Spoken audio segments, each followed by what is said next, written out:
महाराज म्हणतात की जो हरिभक्त असतो त्याला सगळीकडेच विठ्ठलच दिसत असतो.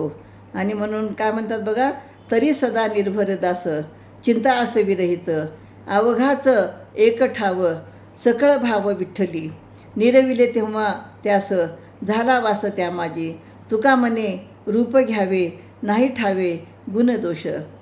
तर हरीचे दास चिंता आणि आशा विरहित झाल्यामुळे सदा सर्वदा ते आनंदी असतात, निर्भय असतात. त्यांचा सर्व भक्तिभाव केवळ एका विठ्ठलावरच असतो. ज्यावेळी त्याने आपला जीवच देवाला अर्पण केलेला असतो त्यावेळेपासूनच देव आणि त्यांच्या ठिकाणी अभेद रूपाने वास करत असतो. म्हणजे देव आणि हा भक्त एकच आहेत, अद्वैत आहेत. तुकाराम महाराज म्हणतात, हरिदास केवळ सर्वत्र देवाचे स्वरूप आहे असे मानतात, कोणामध्येही गुणदोष पाहत नाही. रामकृष्ण हरी.